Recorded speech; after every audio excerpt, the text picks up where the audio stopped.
क्या आप भी छोटी छोटी बातों पर घंटों तक सोचते रहते हैं? क्या आपके विचारों की उलझने आपको चैन की नींद नहीं लेने देती? अगर हाँ, तो इस वीडियो को मिस न करें। आज हम बात करेंगे एक ऐसी किताब की जो आपको ओवरथिंकिंग की समस्या का पक्का समाधान दे सकती है। हम बात कर रहे हैं निक ट्रेंटन की किताब स्टॉप ओवरथिंकिंग की, जिसमें निक ने बड़े ही आसान और असरदार तरीकों से बताया है कि कैसे आप अपने विचारों पर काबू पा सकते हैं और ओवरथिंकिंग से हमेशा के लिए छुटकारा पा सकते हैं। इस वीडियो में हम इस किताब के कुछ बेहतरीन विचार और तकनीकों पर चर्चा करेंगे जो आपके जीवन को बदल सकते हैं। अगर आप अपनी ओवरथिंकिंग से थक चुके हैं और एक सुकून भरी संतुलित जिंदगी जीना चाहते हैं, तो इस वीडियो को आखिर तक जरूर देखें और हमारे कमेंट सेक्शन में नमो बुद्धाय जरूर लिखें।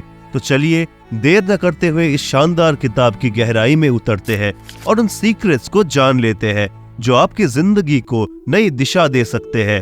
तो चलिए अब शुरू करते हैं। Number 1, surrounding an environment problem. अपने एनवायरनमेंट से होने वाली प्रॉब्लम्स। किसी भी प्रॉब्लम से बचने का सबसे अच्छा तरीका है कि उसके शुरू होने से पहले ही उसका सलूशन कर लिया जाए। हालांकि ओवरथिंकिंग एक ऐसी समस्या है जो हमें एक रिपीटेड थॉट की लूप में ले जाता है। ऐसा नहीं है कि ओवरथिंकिंग करने वालों में किसी सिचुएशन को समझने या सही और गलत में फर्क करने की एबिलिटी नहीं होती। असल में उन्हें अक्सर एहसास होता है कि वे चीजों को ज्यादा बढ़ा चढ़ाकर बता रहे हैं या फिर उसके बारे में ज्यादा सोच रहे हैं। फिर भी इस अवेयरनेस के बावजूद उनका दिमाग एक मेंटल लूप में फंस जाता है, जैसे कि विचारों की किसी भूल भुलैया में खो जाना। वही विचार बार बार चक्कर काटते रहते हैं। तो फिर इस ओवरथिंकिंग का मेन रीजन क्या है? किस चीज के कारण हम ऐसा करते हैं? हालांकि इसका एग्जैक्ट रीजन बताना बहुत मुश्किल है, लेकिन एक बात तो क्लियर है कि कभी कभी हमारा एनवायरनमेंट हमारे दिमाग को गहराई से प्रभावित कर सकता है, जिसमें हम ओवरथिंकिंग के चंगुल में फंस जाते हैं। अब इस बात को समझने के लिए आप इमेजिन कीजिए कि एक बच्चा ऐसे घर में बड़ा हो रहा है जहाँ छोटी सी गलती पर उसे डांट पड़ती है। उसका बचपन लगातार डर की स्थिति में बीता है, हमेशा अपने काम पर डाउट करता रहता है, सोचता रहता है कि कहीं कुछ गलत तो नहीं कर रहा है। जैसे जैसे वो बड़ा होता है, ज्यादा सोचने की ये आदत उसके अंदर पूरी तरह से बस जाती है, जिससे टेंशन, डिप्रेशन और यहाँ तक कि रातों की नींद हराम हो जाती है। इस तरह से हमारा एनवायरनमेंट भी कभी कभी एक ओवरथिंकर बना देता है। अब रीजन चाहे कुछ भी हो, लेकिन ज्यादा सोचना सिर्फ आपके मन की शांति को ही नहीं बिगाड़ता है, यह आपके पर्सनल रिलेशनशिप पर गहरा असर डाल सकता है। हालांकि ऐसा भी नहीं कि आप इससे कभी बाहर ही नहीं निकल सकते। ऐसा क्या कर सकते हैं जिससे कि आपको ये पता चले कि आप ओवरथिंकिंग कर रहे हैं और फिर इससे कैसे बाहर निकले? चलिए इस बात को हम अगले पॉइंट में समझते हैं। Number 2, technique of using the 4A। 4A use करने की टेक्निक। इस किताब के राइटर निक ट्रेंटन बताते हैं कि ज्यादा सोचने वाले लोग अक्सर चिड़चिड़े होते हैं और जल्दी गुस्सा हो जाते हैं। अगर आप भी कभी ओवरथिंकिंग के शिकार हुए हैं, तो शायद आपने भी महसूस किया होगा कि आपको भी गुस्सा बहुत आता है, या फिर शायद मन करता है कि गुस्से में जोर जोर से चिल्लाए। तो अगली बार अगर आपके मन में ये सारे फीलिंग्स आए, तो फिर से ये 4 पॉइंट जरूर याद रखिए। पहला पॉइंट है, अवॉइड करना सीखे। जिंदगी चुनौतियों से भरी है, कुछ छोटी कुछ बड़ी, लेकिन याद रखे जैसे समस्याएं, प्रॉब्लम्स ये सब आती है, वैसे ही सॉल्यूशंस भी आते हैं। इसलिए प्रॉब्लम्स पर ज्यादा न सोचे, इसके बजाय खुद को याद दिलाए कि समाधान के बिना कोई समस्या नहीं है। अगर कोई चीज आपको परेशान कर रही है और आपको ज्यादा सोचने के लिए मजबूर कर रही है, तो उस पर फंसे रहने के बजाय उसे अवॉइड करना सीखे। इसके लिए आपको अपने माइंड को ट्रेन करना पड़ेगा, ताकि आपका माइंड ये समझ जाए कि इस प्रॉब्लम को अवॉइड करना है। दूसरा पॉइंट है ऑल्टर करना, यानी कि बदल देना। अगर आपकी ओवरथिंकिंग की हैबिट ऐसी किसी चीज से हो रही है जिसे कि आप बदल सकते हैं, तो उसे जरूर बदल दे। उदाहरण के लिए, अगर कोई पर्टिकुलर आदमी के कारण आप स्ट्रेस फील कर रहे हैं, या फिर अगर आप ओवरथिंकिंग कर रहे हैं, तो फिर उस आदमी से दूरी बना ले। इतना तो आप कर ही सकते हैं, क्योंकि ये तो आपके ही हाथों में है। तो कहने का मतलब ये है कि जो चीज आपके हाथों में है उसे तुरंत बदल दे, अगर उसके वजह से आप ओवरथिंकिंग कर रहे हैं। तीसरा पॉइंट है एक्सेप्ट करना, यानी कि स्वीकार करना। कोई भी व्यक्ति कंप्लीट नहीं होता। और हर फॉल्ट को ठीक करने की कोशिश करना या फिर बिल्कुल आइडियल बनना आवश्यक नहीं है। हमेशा खुद को इम्प्रूव करने पर ध्यान दे, लेकिन जो चीज आपके कंट्रोल से बाहर है उसे एक्सेप्ट करना सीखे। अपनी पहुंच से परे की चीजों के बारे में ज्यादा सोचने की आदत को छोड़ दे। चौथा पॉइंट है अडॉप्ट, यानी कि अपनाना सीखे। पॉजिटिविटी को अपनाए और नेगेटिविटी को अपने जीवन से बाहर निकाले। अक्सर ये नेगेटिव विचार ही होते हैं जो ज्यादा सोचने को बढ़ावा देते हैं। अपने आप को पॉजिटिव वाइब्स और एक पॉजिटिव एटमॉस्फेयर से घेरे। ये न केवल आपको मेंटली मजबूत बनाएगा बल्कि आपको ओवर थिंकिंग से भी दूर रखेगा। इन 4 स्टेप्स का अभ्यास करके आप बिना ओवर थिंकिंग के जीवन की चुनौतियों का सामना करने के लिए बेहतर ढंग से तैयार रहेंगे। Number 3, take charge of your life. अपनी जिंदगी का कंट्रोल अपने हाथों में रखे। आप खुद ही अपनी जिंदगी के ड्राइवर है। आज की दुनिया में तनाव एक अनचाहे मेहमान की तरह है जो किसी न किसी समय हर किसी से मिलने आता है। लेकिन अजीब बात यह है कि हम सभी तनाव को दूर भगाने के तरीके जानते हैं, जैसे कि रेगुलर ध्यान करना, एक्सरसाइज करना, पर्याप्त नींद लेना। लेकिन ईमानदारी से कहे तो हम में से कितने लोग वास्तव में रोज ध्यान करते हैं? हम में से कितने लोग नियमित रूप से कसरत करते हैं या सुनिश्चित करते हैं कि हमें पूरी नींद मिले, हमारे बॉडी को आराम मिले? बहुत कम। क्यों? इसका कारण क्या है?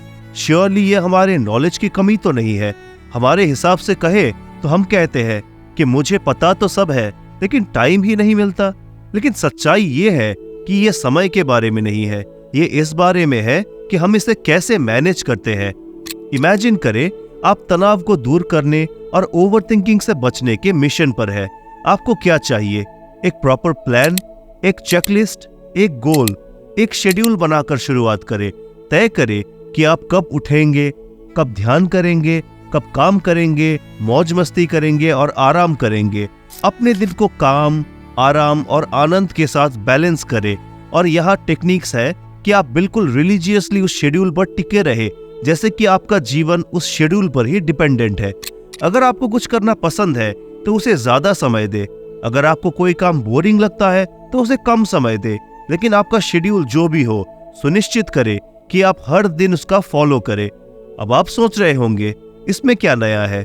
मैंने पहले भी शेड्यूल बनाए हैं, पहले भी ऐसे प्लान्स बनाए हैं, लेकिन बस कुछ दिन और फिर बैक टू द नॉर्मल। अगर आपको ऐसा लगता है तो इसका मतलब है कि आपका गोल एक स्मार्ट गोल नहीं है। खुद से पूछे, क्या आप लक्ष्य के प्रति पूरी तरह से कमिटेड है? क्या आपके अंदर वो बर्निंग डिजायर है कि हाँ, मुझे ये करना ही है चाहे कुछ भी हो जाए? अगर आपका जवाब हाँ है तो बधाई हो, आपने अपने लिए एक स्मार्ट लक्ष्य बना लिया है। लेकिन अगर आपने बस ऐसे सोचा कि चलो एक बार ट्राई करके देखते हैं, तो फिर वो लॉन्ग टर्म के लिए नहीं होगा। इसलिए याद रखें, जब आप कंप्लीट डेडिकेशन और पैशन के साथ उसे फॉलो करेंगे तब बदलाव जरूर आएगा। इसीलिए अपने लाइफ की गाड़ी की स्टीयरिंग अपने हाथों में ले।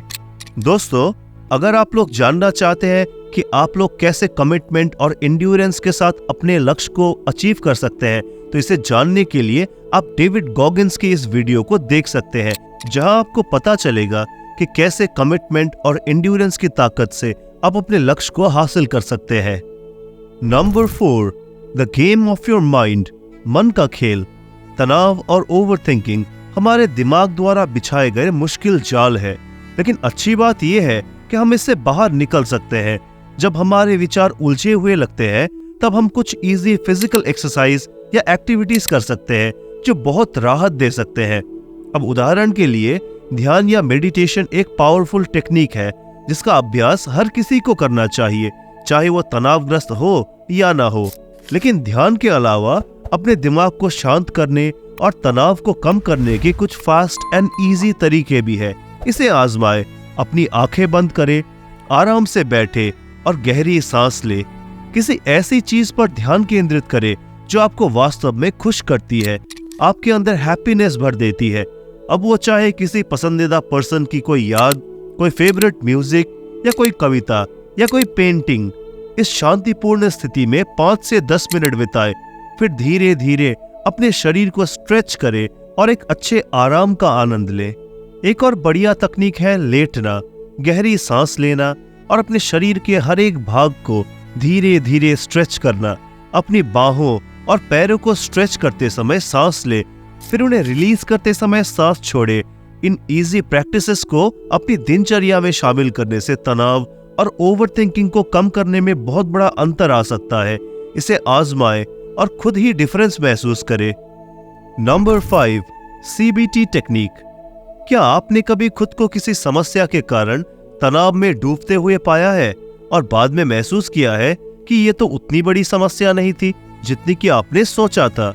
अगर इसका जवाब हाँ है तो फिर आप अकेले नहीं हैं। बहुत ज्यादा सोचने वाले लोग छोटी छोटी बातों को भी पहाड़ बना देते हैं और उनकी इस आदत के कारण न सिर्फ वो बल्कि उनके साथ रहने वाले भी परेशान हो जाते हैं। ओवरथिंकिंग से बचने का अगला तरीका है कॉग्निटिव बिहेवियरल थेरेपी, CBT।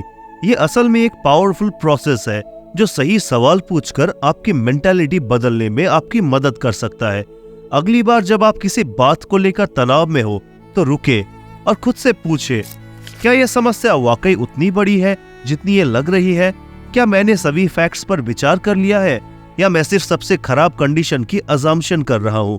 क्या मेरा रिएक्शन इस प्रॉब्लम के हिसाब से सही है? कहीं मैं इसे ज्यादा बढ़ा चढ़ाकर तो नहीं सोच रहा हूँ? ये इजी क्वेश्चंस आपको ओवरथिंकिंग के लूप से बाहर निकाल सकते हैं और आपको रियलिटी में वापस ला सकते हैं। तो फिर अगली बार जब आपका दिमाग दौड़ने लगे तो इसे आजमाएं। आप हैरान हो सकते हैं कि आपका नजरिया कितनी जल्दी बदल जाता है। Number 6, 5 4 3 2 1 method. कभी कभी किसी समस्या से निपटने का सबसे अच्छा तरीका बस उसे अनदेखा करना होता है। लेकिन जब तनाव और ओवरथिंकिंग आपके दिमाग को डिस्टर्ब करता है तो आप उस ओवरथिंकिंग की थॉट से अपना ध्यान कैसे भटकाए? यहाँ 5 4 3 2 1 टेक्निक नामक एक अट्रैक्टिव तकनीक है जो आपको अपना ध्यान केंद्रित करने और अपने थॉट्स को कंट्रोल करने में मदद कर सकती है। इसके लिए आपको करना यह है कि अपने चारों ओर देखें और अपने आसपास की 5 चीजों पर ध्यान दें। ये कुछ भी हो सकता है, खिड़की, पेड़, फ्लावर पॉट, पर्दे या फिर दीवार पे लगी हुई पेंटिंग। जब आप ये कर ले तो उसके बाद ऐसे 4 चीजों पर अपना ध्यान लगाए जिसको आप फील कर सकते हैं। ये आपकी शर्ट की बनावट, आपकी स्किन पर सूरज की रोशनी की गर्मी या फिर यहाँ तक कि आपकी चप्पल का आराम भी हो सकता है। कुछ भी हो, बस ऐसे 4 चीजों को महसूस करें। इसके बाद आपको ऐसे 3 आवाजों पर फोकस करना है जो आपके आसपास सुनाई दे रही है, चाहे वो चिड़ियों की आवाज हो, फैन चलने की आवाज हो या फिर किचन के बर्तनों की आवाज हो। आप खुद से ऐसे 3 आवाजों पर ध्यान करें और फोकस करें जो आपको पसंद हो। अब इसके बाद आपको ऐसे 2 स्मेल पर फोकस करना है, उसे महसूस करना है। ये स्मेल किचन से आ रही किसी खाने की स्मेल हो सकती है या फिर किसी फ्लावर की स्मेल हो सकती है। अब लास्ट में किसी भी एक चीज की टेस्ट ले, उसे चख कर देखे। अब ये बिस्किट का एक टुकड़ा हो, चाय की चुस्की हो या फिर बस एक फल का टुकड़ा खाए, कुछ भी हो।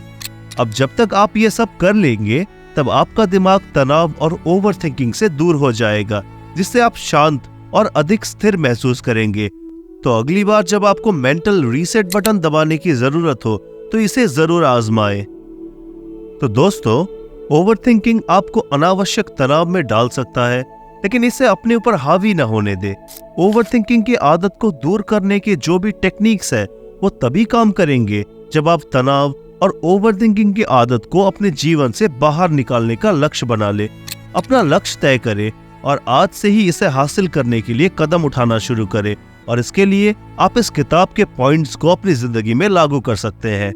तो दोस्तों, कैसी लगी ये किताब की समरी आपको? हमें कमेंट सेक्शन में जरूर बताएं और ऐसे ही कंटेंट के लिए हमारे चैनल को जरूर सब्सक्राइब करें। तो मिलते हैं अगली वीडियो में। धन्यवाद।